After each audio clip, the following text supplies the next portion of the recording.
Oke, jadi ada ide, vision, think, sampai menciptakan produk tertentu. Nah, itulah yang dikatakan sebagai proposal. Jadi sebelum kita membuat rancangan pekerjaan atau proposal, maka yang perlu kita lakukan itu adalah buat rencana dulu. Kita mau ngapain nih? Gitu. Karena tanpa rencana yang jelas, kita nggak tahu bagaimana menyusun suatu pengajuan proposal. Iya kan? Nah, rencana itu terjadi kenapa? Karena kita ingin mencapai sesuatu. Dalam mencapai sesuatu itu kita pasti punya background, punya latar belakang yang jelas, yang stabil, yang nggak berubah-ubah, gitu ya, yang valid. Misalnya kamu mau mengadakan pensi, kenapa sih harus buat pensi gitu? Misalnya untuk mengembangkan kemampuan seni anak-anak. Misalnya kamu mau buat sebuah lomba MTQ, kenapa sih baca Quran itu kan masing-masing, kenapa harus dilombakan? Ya nggak apa-apa, dalam hal yang positif kan kita harus tetap berlomba-lomba, fastabiqul khairat, ya kan? Nah, jadi dalam proses membuat rancangan atau proposal juga seperti itu. Tahu dulu apa yang mau kita capai, tahu alasannya apa. Karena alasan itu akan menuntun kita pada tujuan yang kita niatkan. Jadi sekolah mungkin sama-sama datang ke sekolah, tapi alasannya biasanya mungkin beda-beda gitu ya. Ada yang karena ini, karena A, karena B, karena C, karena mau dapat nilai, karena ada yang mau dapat ridha Allah, kan beda-beda. Jadi masalah alasan ini penting, urgent gitu. Kenapa? Karena alasan yang jelas akan menuntun arah kerja yang jelas. Siswa yang kalau ke sekolah itu cuma sekedar mau dapat nilai, nanti rajinnya ketika dikasih nilai aja. Ketika nggak ada nilai dia nggak rajin lagi gitu. Ada yang dia ke sekolah karena mungkin mau jumpa seseorang misalnya gitu kan. Ya dia rajin ketika mau jumpa orang itu aja, guru tertentu aja misalnya. Nah, ketika orang lain ngasih ilmu yang sama, dia udah nggak rajin lagi gitu. Jadi carilah alasan itu yang memang sifatnya stabil, background itu yang stabil. Nah, terus dalam proses membangun proposal, kita mengenal istilah yang namanya latar belakang. Jadi maksud dalam proposal itu kita punya rencana dan tujuan kegiatan untuk mendapatkan perhatian pembaca. Jadi misalnya gini, kamu melakukan sebuah penelitian tentang memproduksi alkohol dari kulit pisang Ambon. Kenapa harus kulit pisang Ambon sih gitu? Kan banyak hal-hal yang lain yang bisa menghasilkan alkohol, misalnya seperti ubi misalnya, nasi juga bisa jadi alkohol. Tapi kenapa harus kulit pisang misalnya? Nah, kita harus tawarkan, oh kulit pisang misalnya dia sebagai sampah yang sering terbuang, terus nggak dipakai orang, jadi polusi. Nah, daripada seperti itu lebih bagus dia dibuat jadi alkohol. Nah, maka dalam proses membuat proposal juga seperti itu, background dan alasan itu harus jelas. Nah, selanjutnya dalam proses membuat proposal, kita harus tahu apa sih tujuan dalam menyusun proposal tadi. Gitu. Jadi selain rencana tadi kita harus jelas dan detail tujuan kegiatannya apa kalau memang dia proposal kegiatan. Tujuan penelitiannya apa kalau memang dia proposal penelitian. Tujuan apalagi misalnya jenis proposal, kan ada nih proposal orang itu yang sekedar minta persetujuan.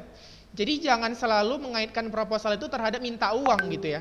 Kan ada orang yang kayak gini, buat proposal karena dia mau izin pemerintah, seperti agak saya sebut nama merek lah ya. Misalnya seperti perusahaan Agung Podomoro Group, itu kan salah satu perusahaan properti terbesar di Indonesia. Dia sering buat proposal loh ke pemerintah, bukan karena kurang uang, tapi minta izin. Karena kan proyek dia itu proyek yang sifatnya global gitu kan.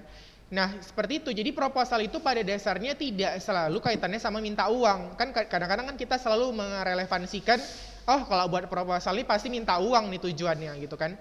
Tapi nggak selalu. Ada proposal itu yang memang sengaja dibuat sekedar menawarkan surat izin misalnya dari kegiatan yang mau dilaksanakan. Ada proposal itu yang sekedar memang menawarkan ilmu pengetahuan, misalnya supaya gagasan dia digunakan di dunia. Seperti kamu yang pakai handphone ya mungkin sekarang. Kamu pasti setiap hari lihat kan di atas handphone kamu itu ada tulisan 4G+. Dulu mungkin kalau waktu masih SMP, kamu lihat handphone kamu di atasnya bacaannya H+ atau HG mungkin. Atau cuman 2G gitu kan. Sekarang kok 4G ada plusnya lagi gitu kan. Nah, itulah yang dimaksud dengan penawaran gagasan. Jadi kalau kalian lihat di informasi terkininya, 4G itu ditawarkan oleh orang Indonesia. 4G itu adalah penanaman seperti Intel ke dalam prosesor sebuah handphone supaya kecepatan datanya bertambah gitu. Itu kan gagasan. Waktu pertama kali dia memberikan gagasan itu, nggak sedikit loh yang nolak. Bahkan di Jepang, dia pernah seminar di Jepang itu diketahui sama orang Jepang. Yang menerima 4G itu kan akhirnya orang Amerika gitu. Nah jadi namanya kita mengajukan gagasan itu memang nggak selalu harus diterima, tapi memang harus punya tujuan yang jelas. Harus jelas detail apa manfaatnya, kenapa harus itu gitu kan. Terus sasarannya siapa? Misalnya kamu mau buat kegiatan untuk siswa atau santri yang untuk anak-anak muda lah gitu ya.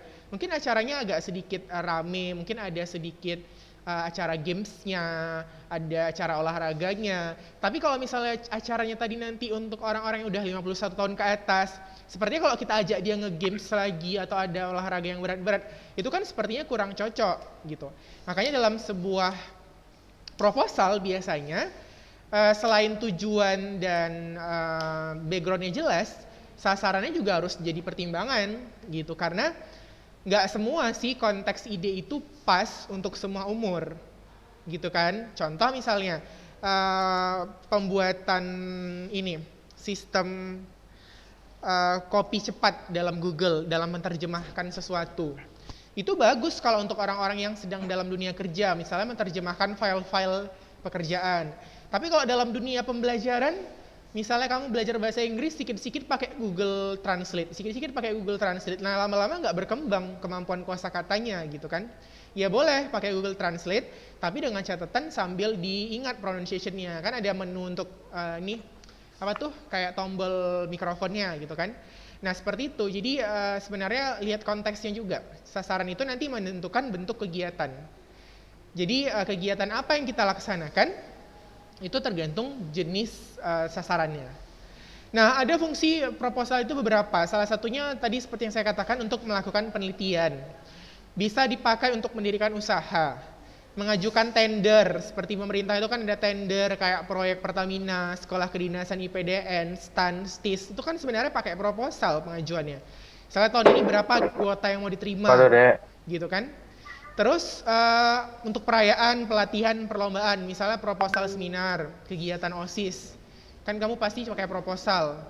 Kegiatan pensi, misalnya kamu ngajukan ke bimbel, ngajukan ke produk makanan, misalnya seperti chat time atau apa, yang isinya nanti ada kaitannya sama mereka gitu. Jadi namanya proposal itu pasti ada masalah untung rugi, masalah periklanan gitu kan. Misalnya gini, oh iya kami kasih kalian tenda ya, kami kasih teh botol, tapi sarannya iklankan produk kami gitu kan. Nah itu dia namanya proposal. Itu kadang-kadang ada yang sifatnya seperti itu, perjanjian dana yang saling menguntungkan. Itu fungsi dari proposal. Nah ada beberapa struktur proposal. Pertama itu ada kegiatan atau judul. Judul atau nama kegiatan yang akan dilaksanakan itu menjadi gambaran umum proposal tersebut. Terus ada namanya latar belakang, yang saya bilang tadi ya, latar belakang itu, saya tulis di chat ya. Latar belakang itu sampai kamu jenjang ke manapun, sampai profesor, komposisinya selalu sama. Pertama, dalam menulis latar belakang, saya tulis di chat ya, supaya nanti boleh dicatat. Latar belakang. Jadi komposisinya yang pertama itu dia memiliki definisi umum.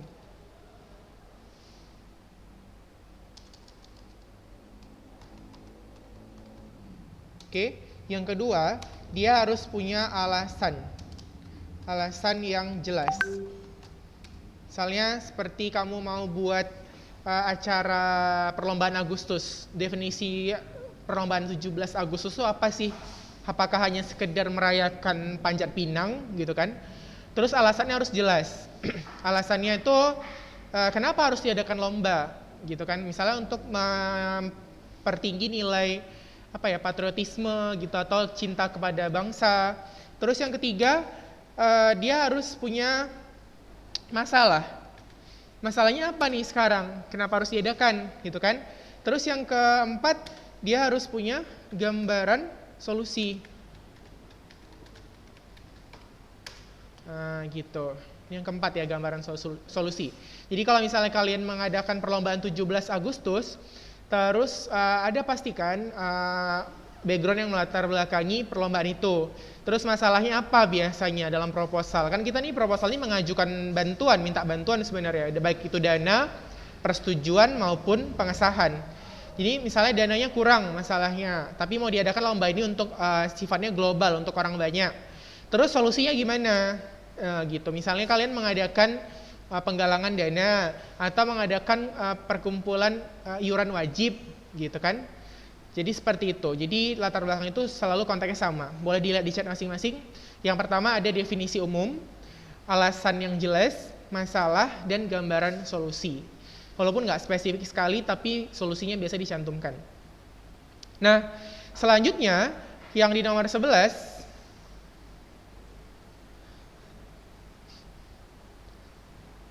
tadi dia punya tema ya. Jadi setelah tadi ada judul, terus dia ada judul, ada latar belakang, ada tujuan kegiatan, gitu kan. Nah, disinilah tujuan kegiatan itu juga penting. Kenapa? Karena kalau tujuannya nggak jelas, orang biasanya nggak mau ngasih proposal. Misalnya dia cuma mau bilang ngadain perlombaan apa, fungsinya apa manfaatnya gitu. Kalau nggak jelas, biasanya orang jarang mau berkontribusi gitu ya.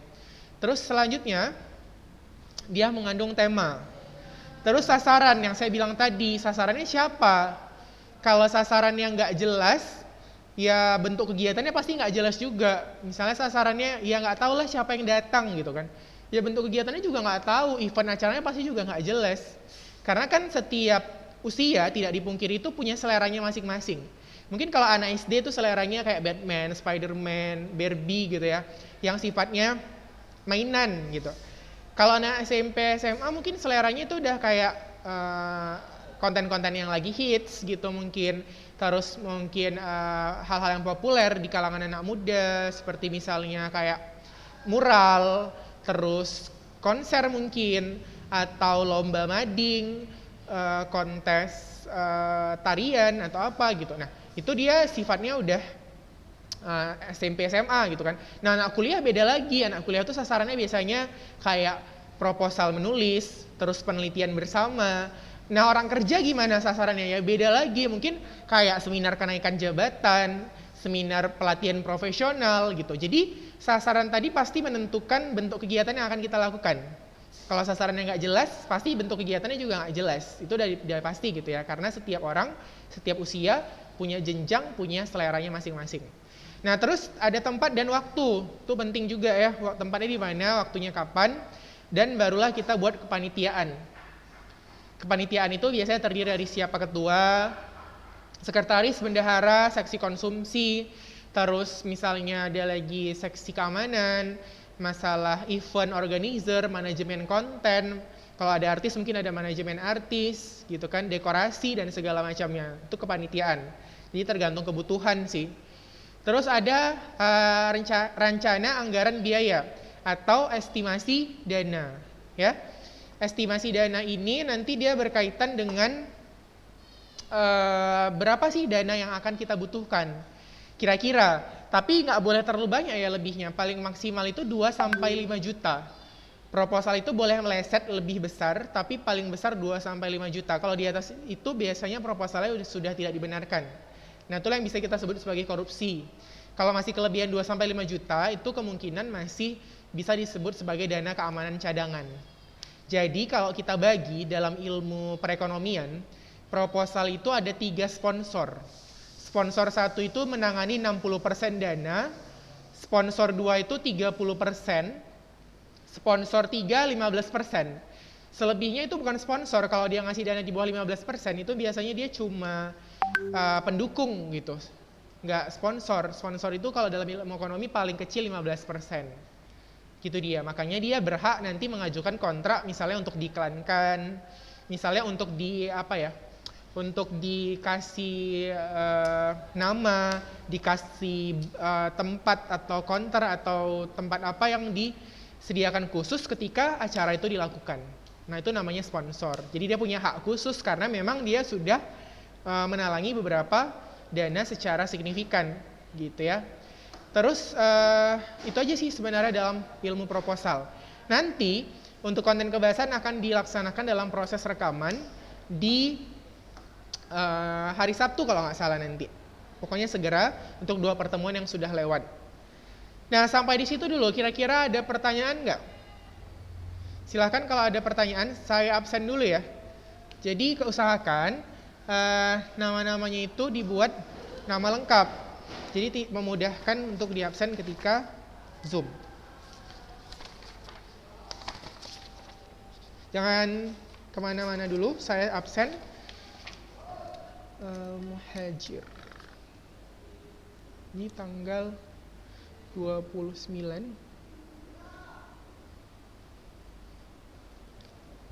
Terus Arya. Fikri Aulia, Fikri Ihsan. Fikri Aulia. Fikri Aulia sama Ihsan kembar enggak?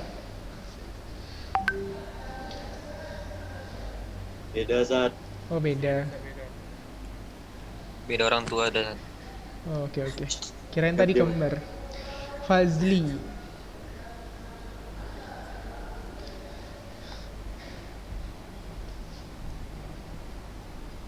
Torik. Jadi Nabil.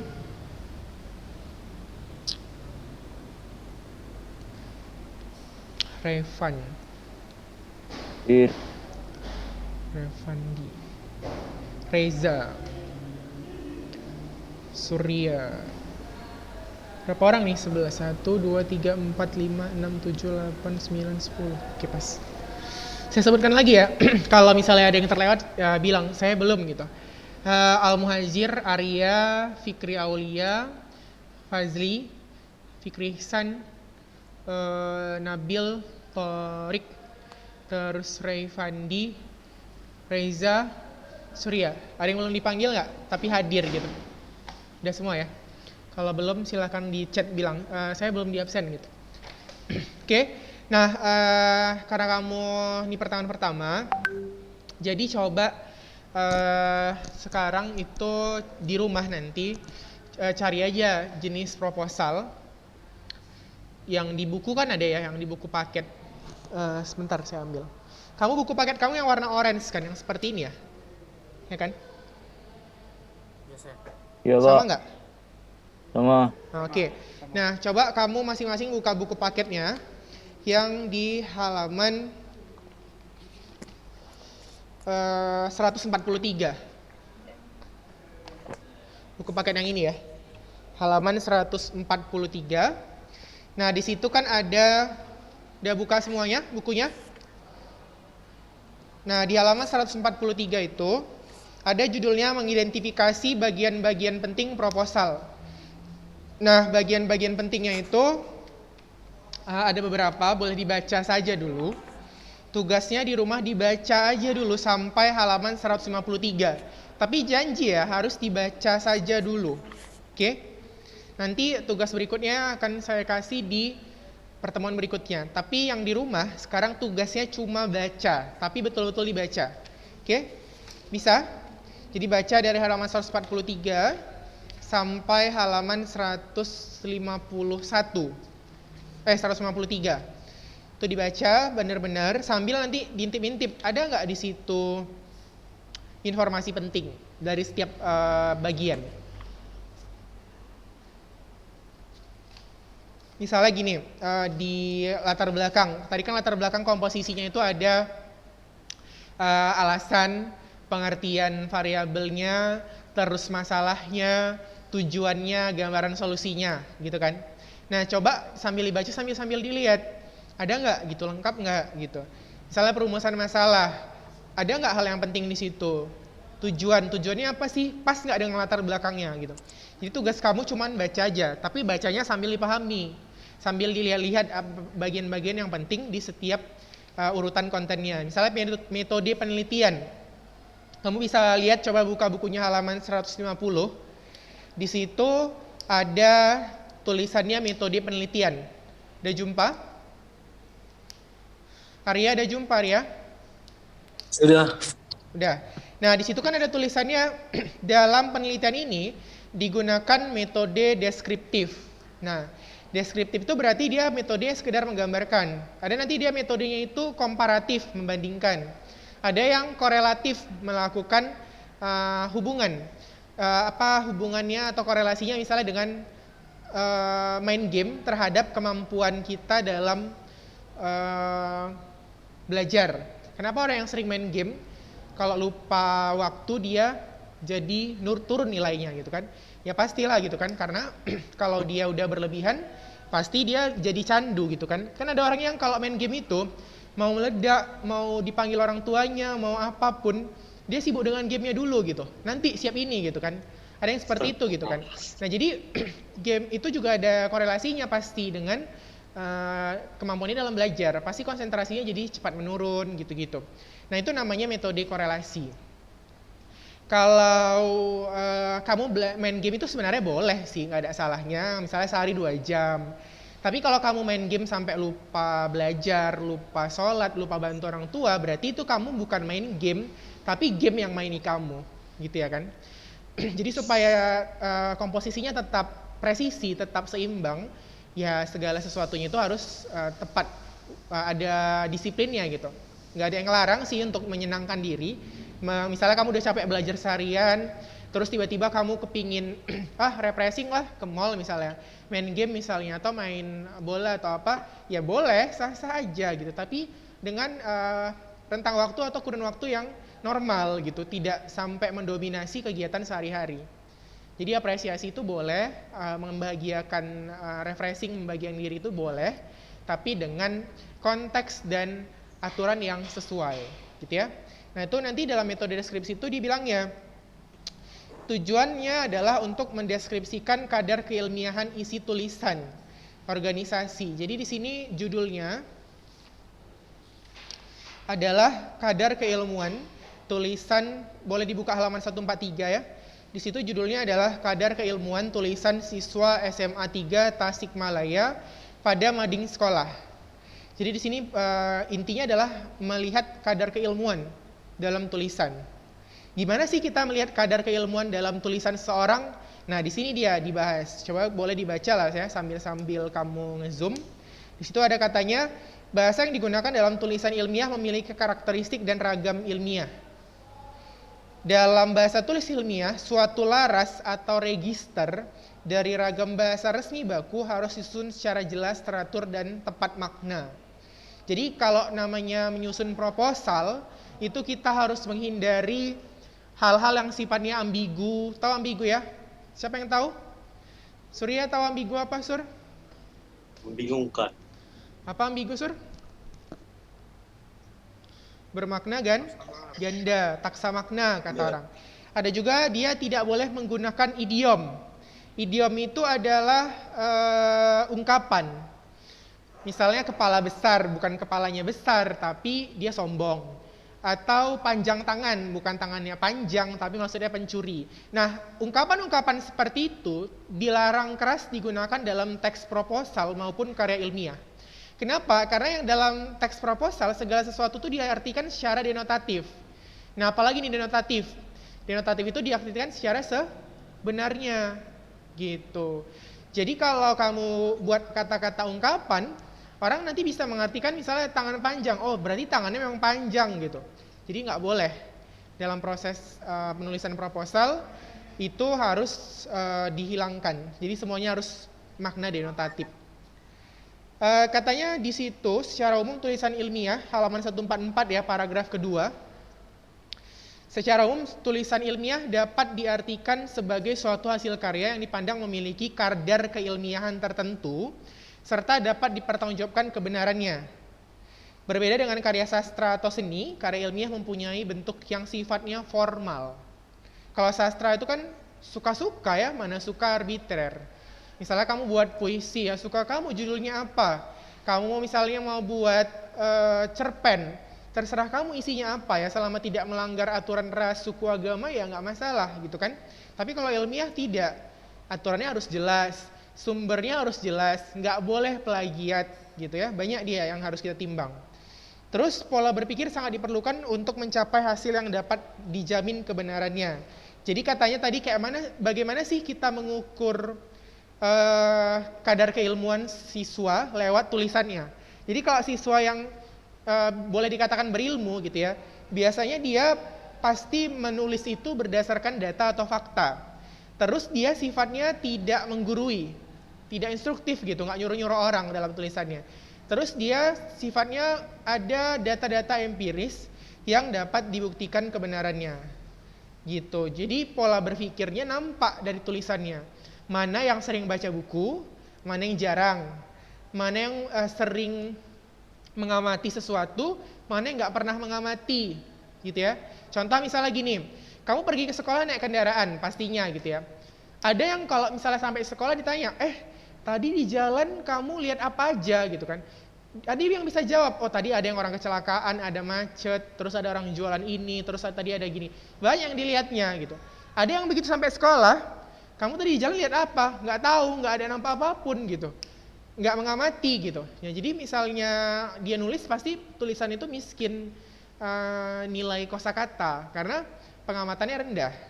Jadi orang yang mau nulis tulisannya bagus biasanya harus rajin mengamati. Jadi dari tulisan orang itu biasanya tergambarlah apa isi pola berpikirnya. Misalnya kamu pernah nggak baca novel Harry Potter ya, atau nonton filmnya mungkin kan? Di situ kan digambarkan si Harry Potter ini yatim piatu. Karena memang J.K. Rowling, penulisnya si Harry Potter itu adalah seorang istri yang mengalami korban kekerasan rumah tangga. Terus dia punya anaknya itu terlantar sendirian gitu di Inggris sana. Dari situlah dia menulis novel Harry Potter. Jadi pasti ada kaitan antara hasil tulisan seseorang dengan sesuatu yang pernah ia alami atau ia pikirkan gitu. Orang yang sukanya biologi biasanya tulisannya nggak jauh-jauh dari alam gitu kan. Walaupun dia misalnya buat puisi, mungkin puisinya berkaitan dengan alam. Orang yang suka misalnya dengan matematik gitu, mungkin cara bahasanya sistematis, runtun, lugas gitu. Atau mungkin orang ada yang sukanya seperti geografi, mungkin dia lebih cenderung suka mengamati pohon, taman gitu-gitu. Jadi pasti tulisan itu menggambarkan sifat paradigma atau kerangka berpikir seseorang. Nah nanti itu dianalisis mana bagian-bagian yang pentingnya gitu ya, sambil dibaca. Tapi nggak usah ditulis dulu, dibaca aja dulu, dipahami benar-benar di rumah. Nanti kalau sudah paham, sudah kamu dapat hal-hal yang penting kira-kira, boleh digarisi pakai pensil di bukunya. Nanti minggu depan saya tanya nih kesimpulannya apa gitu ya. Oke, ada pertanyaan sampai di situ. Ini ada yang baru masuk, siapa nih namanya? Reja tadi udah ya. Revan, Fazli, Fikri Ihsan, Arya udah. Al Muhajir. Abdurrahman kan? Al Muhajir udah. Abdurrahman. Oh, Abdurrahman yang baru masuk ya. Kenapa lama sekali Abdurrahman? Tidur? Ya Ustaz. Kenapa? Tadi makan Ustaz. Oh, makan. Oke ya. Udah itu saja sih sebenarnya untuk proposal. Pokoknya di rumah sekarang PR-nya gitu ya, walaupun nggak usah ditulis, baca halaman 143 sampai 153. Nah itu aja. Oke? Kalau tidak ada pertanyaan, itu saja karena waktu sudah habis. Assalamualaikum warahmatullahi wabarakatuh.